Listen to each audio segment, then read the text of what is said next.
Alright, today we're working on the hatchback. We're gonna put in new CV axles. So I got the car jacked up already, tires off. Now, in order to keep it from spinning, since the tire's off, I'm gonna stick a screwdriver like that. And then it's a 32 millimeter socket. And we are gonna use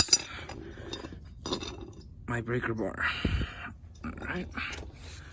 So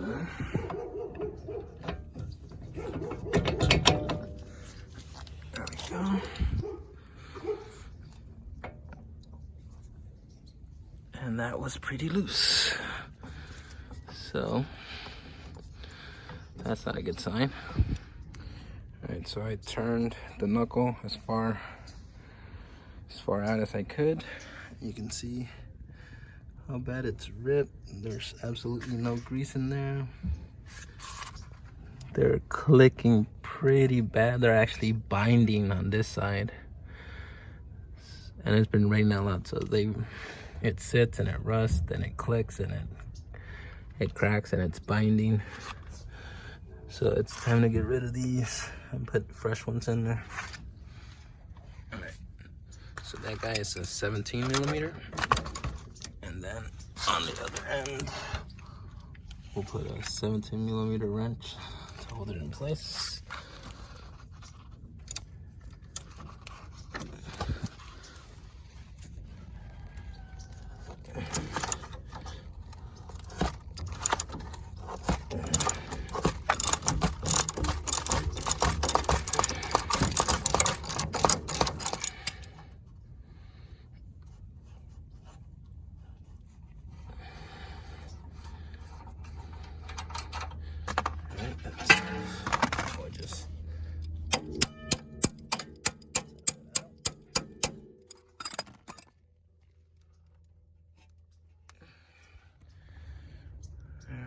So now let's take this guy out.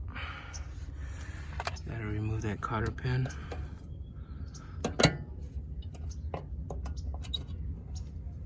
Straighten it out.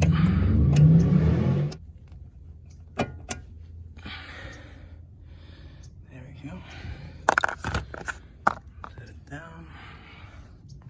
Okay, that looks like it's also a 17 millimeter.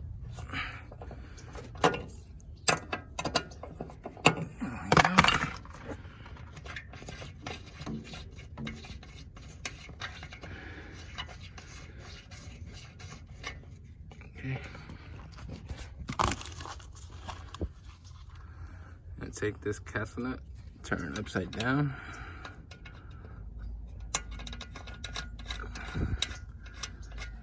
So that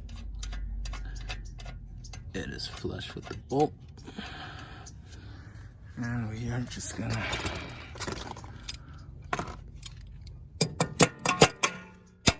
it a few taps till it pops out.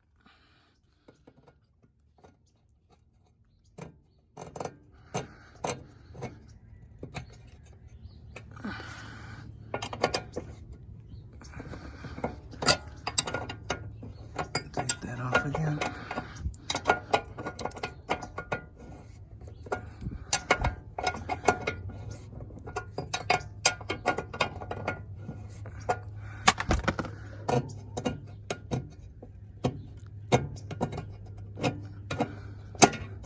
Go. Comes down like that. So now we can wheel this in and out as we need.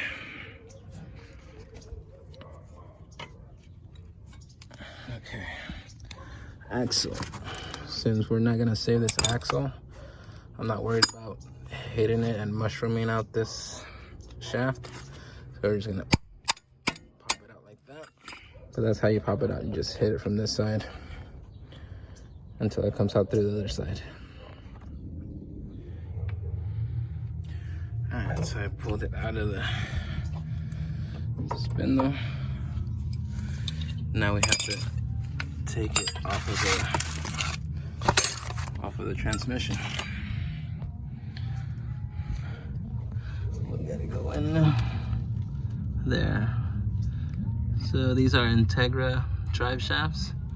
So it's got a mid shaft, that's that guy, and then the axle connects to there. So this side doesn't connect to the transmission itself, it connects to the half shaft. So let's do that next. In order to remove the drive shaft from the half shaft, we gotta take a pry bar or a screwdriver or something and pry here in between.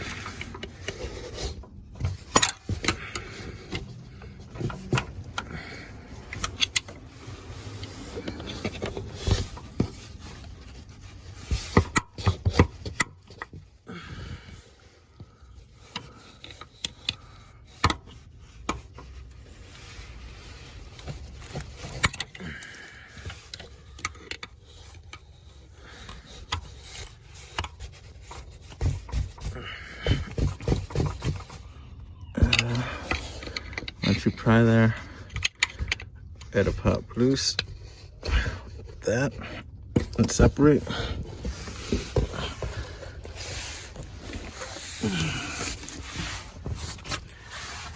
And you can just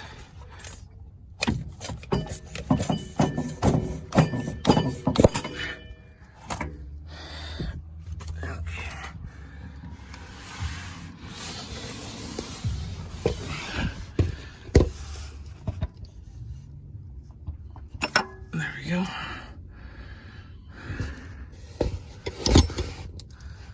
And that's our half shaft input. And with this one, we don't have to worry about anything splitting out of the transmission because the half shaft is still installed in the transmission. We just removed the drive shaft from the half shaft. Alright, so that's my old and my new parts. So let's get them installed. Alright, now the drive shaft just goes back into place. Once you get it past that little clip, I'll show you another one.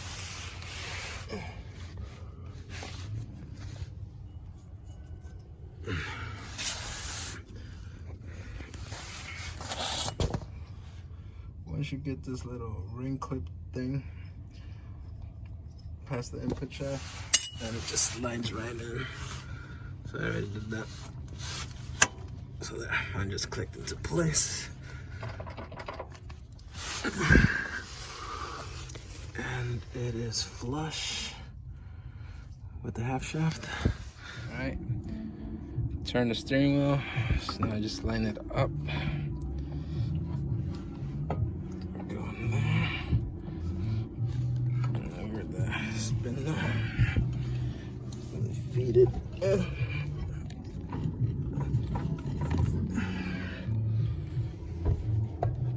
There we go. Just slid in. All the splines lined up. Now it's in. I gotta put that guy back on there, then put the fork back, and that's about it. New axle came with a new axle nut, so we just put that on. All right, now let's put everything back together. Needed both hands for it, but I put the bolt through the fork and the lower controller. So now I just put the nut and tighten that guy back up.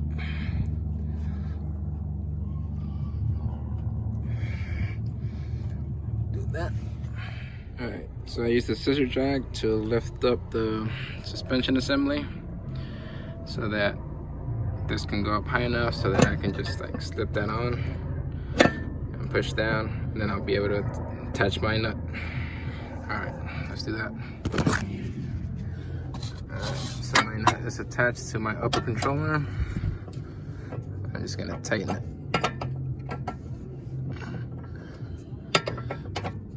Alright, now that the nut is tightened, and reinstall the cotter pin.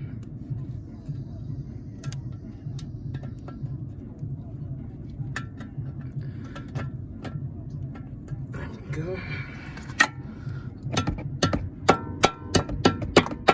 Like that. And that prevents the castle nut from coming loose and falling out. Bend these tabs like that.